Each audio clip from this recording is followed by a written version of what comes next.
Halo semuanya, perkenalkan saya Fikri Zain Darmawan. Eh, jadi di video kali ini saya akan mau menjelaskan tentang eh, jaringan komputer. Yang pertama ada dasar jaringan dan IP address. Dasar jaringan adalah konsep dasar jaringan komputer adalah serangkaian sistem yang berpadu dari beberapa subsistem dasar. Dan selanjutnya ada IP address. IP address adalah IP address adalah alamat yang hanya dimiliki oleh perangkat kita sendiri, karena setiap perangkat di jaringan memiliki IP yang berbeda-beda. Lalu selanjutnya saya akan menjelaskan tentang IP. Yang pertama ada IP network da dari 10, 60, 10, dan 2 per 16. 16 ini adalah prefix. Dan yang selanjutnya ada IP private atau public. Ini disebut IP private karena IP yang dipakai masih dalam range IP private, yaitu 10.0.0.0.0 sampai dengan 10.25.255.255.255. Lalu selanjutnya IP kelasnya. IP kelasnya adalah A.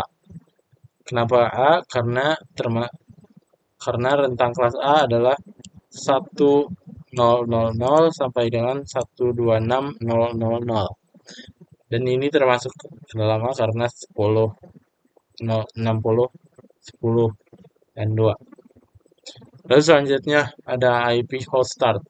Ini dimulai dengan 0 dengan 1, 10, 60, 0, 1. Dan host n-nya tentu saja 10, 60, 255, dan 254. Karena kenapa ini tidak 255 dan ini tidak 2, tidak 1? Karena ini disebut dengan IP awal dan yang ini disebut dengan IP broadcast.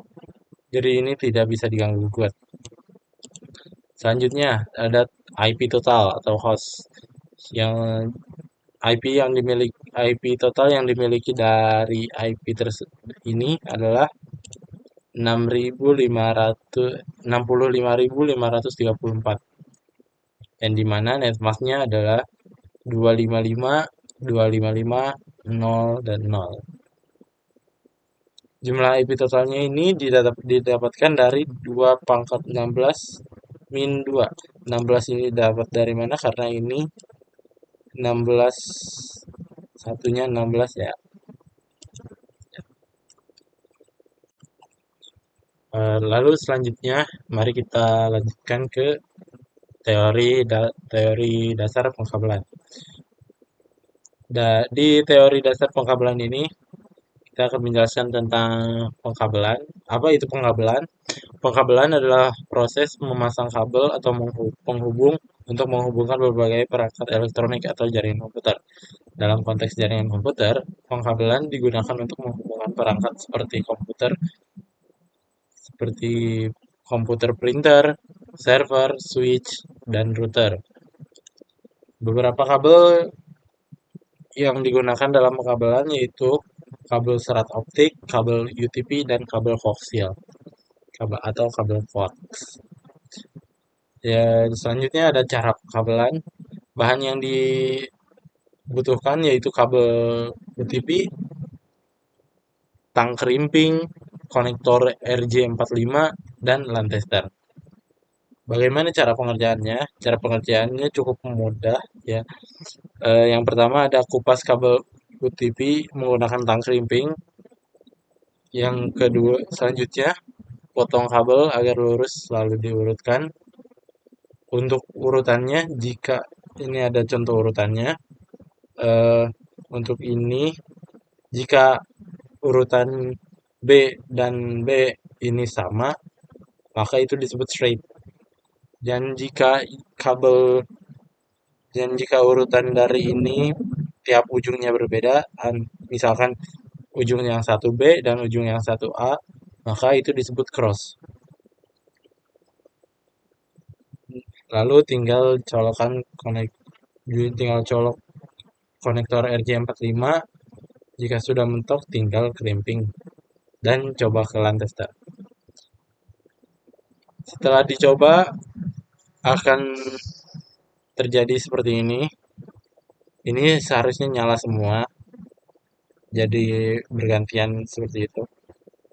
Karena ini sama dan berbarengan, maka ini berarti sudah berhasil ya.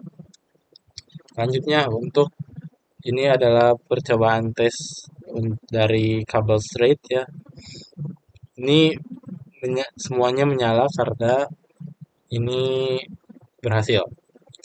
Jadi kesimpulannya, pengabelan adalah sebuah teknik untuk membuat sebuah kabel yang digunakan untuk menghubungkan satu device ke device lain. Ya, untuk materi selanjutnya yaitu tentang jaringan sederhana. Jaringan sederhana ini dimaksudkan untuk sebagai contoh saja ya. Eh, yang pertama ada pengertian dari jaringan atau network adalah kumpulan perangkat atau komputer yang saling terhubung satu sama lain untuk bertukar informasi dan sumber daya. Jaringan dapat terdiri dari komputer, printer, router, switch, server, dan perangkat lainnya yang terhubung melalui kabel ataupun nirkabel. Jadi, jaringan adalah sekumpulan komputer yang saling terhubung untuk bertukar informasi. Tujuannya adalah untuk memungkinkan untuk bertukar informasi antara pengguna dan perangkat di dalam jaringan. Selanjutnya ada studi kasus yang dimana di sini ada server, lalu dari server ini menuju ke switch, dari switch ini juga menuju ke PC dan router. Dari router ini belum diapa-apakan. Lalu media transmisi yang digunakan adalah kabel tembaga straight seperti yang bisa dilihat. Ini adalah kabel straight. Lalu perangkat jaringannya ada satu server, satu switch, dua PC, dan satu router. Topologi topologi yang digunakan adalah topologi star karena yang menjadi pusatnya adalah switch ini dan menyebar seperti itu, seperti bintang. Selanjutnya ada studi kasus kedua yang dimana di sini media transmisi yang digunakan adalah kabel tembaga straight dan kabel tembaga crossover. Kabel tembaga straight itu yang seperti ini, yang garis seperti ini, dan kabel tembaga crossover itu yang garis-garis putus-putus seperti ini. Yang ini dicirikan sebagai LAN. Dan topologi yang digunakan adalah topologi hibrid karena yang dua ini disebut topologi star, yang satu ini disebut topologi hibrid. Selanjutnya kita lanjutkan ke jaringan sederhana yang lumayan rumit, yaitu langkah-langkahnya untuk cara membuat seperti ini yaitu dengan menambahkan network device ini dan end device dan konektor. Lalu semuanya dikonfig pada bagian server config, lalu file server, web app server, dan database server ini dikonfig, lalu di testing di laptopnya. Selanjutnya cara konfigurasinya. Cara konfigurasinya tinggal mengikuti ini saja. Enable, configure terminal, hostname R1, R1 ini router 1, interface-nya gigabit Ethernet karena ini menggunakan gigabit Ethernet. Lalu IP address, shutdown, ya semua ini dimasukkan untuk konfigurasinya. Ya, dan pada lantai satu ini perangkat jaringannya ada satu switch dan 8 komputer. Media transmisinya adalah kabel straight. Ya, sudah jelas ini kabel straight dan ini 8 komputer dan satu switch. Untuk lantai kedua di sini di antara ini itu terdapat satu switch, satu komputer dan 6 laptop. Satu switch ini adalah switch, ini home router, dan ini ada laptop. Media transmisinya yaitu eh, kabel dan menggunakan kabel straight. Untuk lantai ketiga menggunakan perangkat jaringannya yaitu satu router, main switch, dan 3 server. Satu router, satu switch, dan 3 server. Untuk topologi yang digunakan yaitu hybrid karena ada topologi star, dan topologi bus. Ini topologi bus.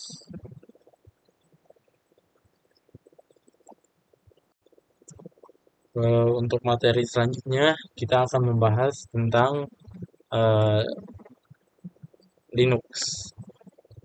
Uh, Linux di sini kita akan memakai Linux Ubuntu server yang dimana itu adalah sebuah sistem operasi Linux yang dirancang khusus untuk digunakan pada server. Linux Ubuntu server memiliki keamanan yang sangat baik karena sistem operasi ini dilengkapi dengan berbagai fitur keamanan dan pembaruan keamanan yang teratur.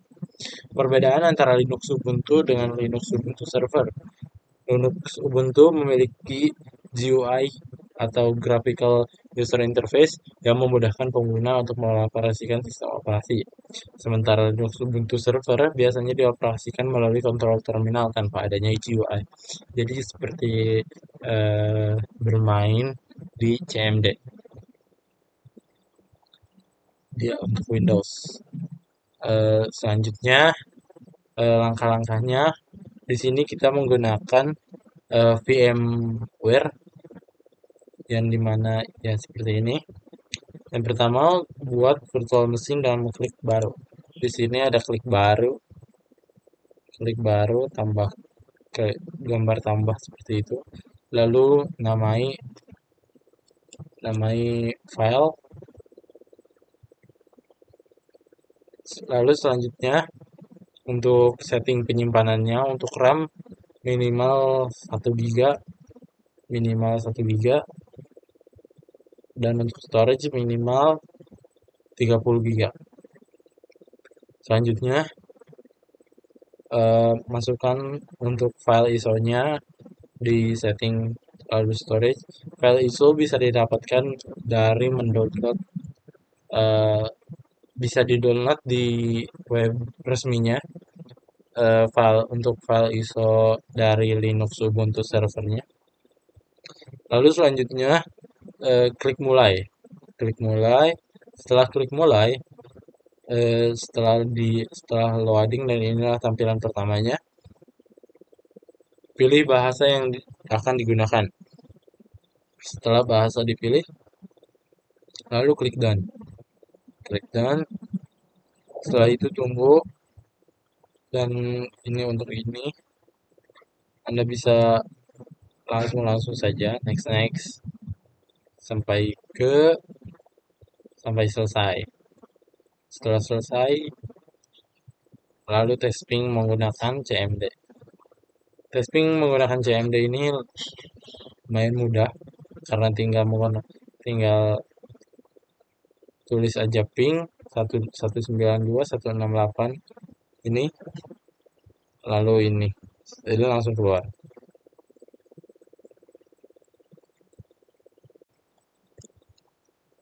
Untuk materi terakhir yaitu pembuatan web server, yaitu di diawali dengan software yang digunakan untuk membuat server. Yang pertama ada Apache Web Server yang fungsinya adalah untuk membuat koneksi antara server dan browser milik klien sambil juga mengirimkan file bolak-balik. Selanjutnya ada MariaDB atau Maria Database yang fungsinya adalah untuk menyimpan, mengelola, dan mengakses data dalam sebuah sistem. Lalu selanjutnya ada PHP. Fungsinya adalah untuk memproses dan menyajikan konten dinamis kepada pengguna pada saat permintaan. Lalu ada PHP-MyAdmin yang fungsinya adalah untuk menyediakan interface grafis yang mudah digunakan untuk mengelola struktur dan isi dari database. Lalu selanjutnya ada Webmin yang dimana fungsinya adalah untuk menyediakan antarmuka atau interface grafis yang mudah untuk digunakan untuk mengkonfigurasi sistem operasi, web server, database, dan layanan lainnya yang terpesan di server. Lalu ada Churchbot. Churchbot ini fungsinya adalah untuk menyediakan interface yang mudah digunakan untuk mengeluarkan, memperbarui, dan memperpanjang sertifikat SSL atau TLS, serta secara otomatis dan gratis melalui Let's Encrypt. Lalu langkah-langkah instalasi web servernya ada pertama install Apache Web Server dan yang terlebih dahulu adalah update uh, update repository Linux Ubuntu-nya menggunakan komen sudo apt install update. Lalu selanjutnya ada install Apache 2 menggunakan komen sudo apt install Apache 2 min y. Kemudian tunggu hingga proses instalasi selesai. Lalu kita akan melihat apakah Apache 2 sudah berjalan atau belum menggunakan sistem CTL status Apache 2. Lalu install software manager, download manager, widget, dan text editor nano menggunakan sudo apt install widget dan nano min-y. Lalu selanjutnya instalasi Database Management System atau DBMS MariaDB 10.3. Yang pertama install software properties common menggunakan command sudo apt install software properties common min-y untuk memudahkan manajemen repository PPA. Jika sudah selesai, selanjutnya masukkan komen sudo curl min lss min o. Lalu tulis linknya ini yang berfungsi untuk mengunduh script Maria DB repo setup dari URL yang disediakan. Setelah mengunduh script MariaDB repo setup menggunakan perintah di atas, perintah yang ini, Anda dapat menjalankan script tersebut dengan perintah. Lalu dijalankan dengan perintah tersebut ini. Kemudian perbarui kembali repository Linux-nya menggunakan sudo apt update. Untuk selanjutnya, tes login menggunakan akses root Linux pada DBMS atau MariaDB menggunakan command mysql min u root min p. Lalu tunggu instalasi PHP package. Install PHP package menggunakan command ini, komennya.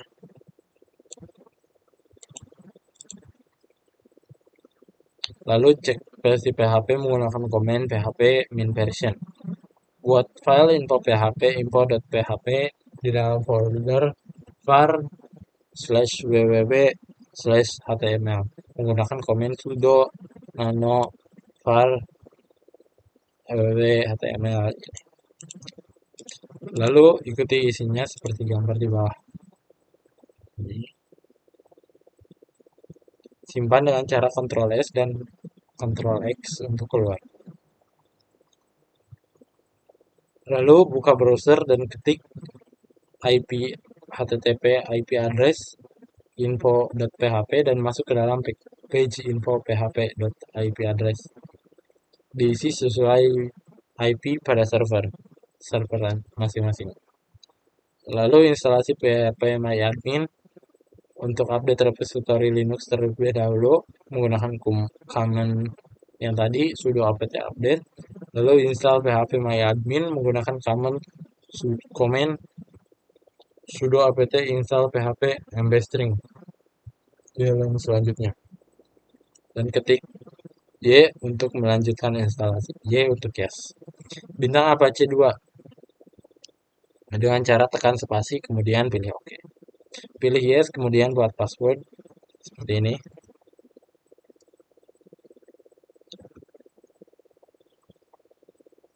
Yes, buat password confirm, OK. Setelah itu sesuaikan IP address sesuai pada IP server, IP pada server. Isi nama pengguna dengan user atau root Linux server dan isi kata sandi. Jika berhasil maka akan seperti gambar. Seperti ini. Jika ini sudah berhasil, maka lanjut ke sini. Ini tandanya sudah berhasil. Lalu instalasi yang selanjutnya ada instalasi webmit. Untuk update repository Linux terlebih dahulu menggunakan komen yang tadi. Lalu komen gunakan komen ini untuk mengedit file source.list ini. Lalu tambahkan repository key webmin menggunakan sudo wget ini linknya. Lalu kemudian update lagi repository menggunakan command sudo apt update. Lalu selanjutnya tinggal mengikuti ini, install webmin menggunakan command sudo apt install webmin lalu tekan Y. Lalu cek status webmin menggunakan command ini. Anda bisa mengikuti ini. Lalu tes login. Tes login dengan buka browser dan ketik ini. http IP address titik 10.000 dan masuk ke dalam page login webmin, sesuaikan IP address dan IP pada server dan masuk menggunakan login root Linux. Jika pada browser Anda seperti ini, klik advance lalu klik proceed to IP address. Jika gagal login menggunakan root, gunakan komen sudo su passwd root untuk reset password root. Lalu Anda sudah masuk. Jika sudah masuk, tampilannya akan seperti ini.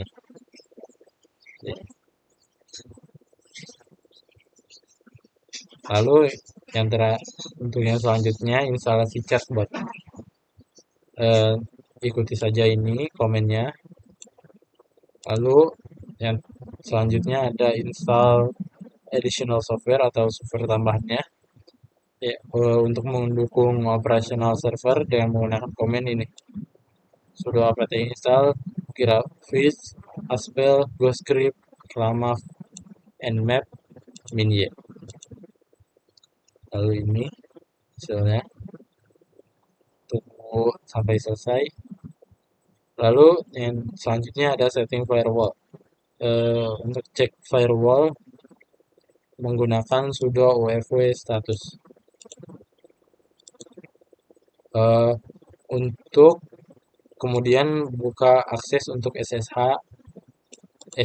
di 22 TCP, yang HTTP ada di port 80 TCP, untuk HTTPS ada di 443 TCP, untuk DBMS ada di 3306 TCP, dan untuk webmin ada di 10.000/TCP. Kemudian aktifkan firewall menggunakan command sudo ufw enable lalu tekan Y untuk melanjutkan. Cek status firewall menggunakan command sudo ufw status. Lalu setting time zone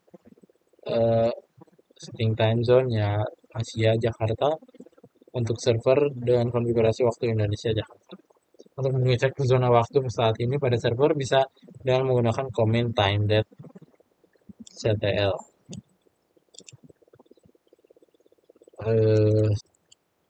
Terima kasih telah menyimak video ini. Sampai jumpa di lain waktu. Terima kasih. Wassalam.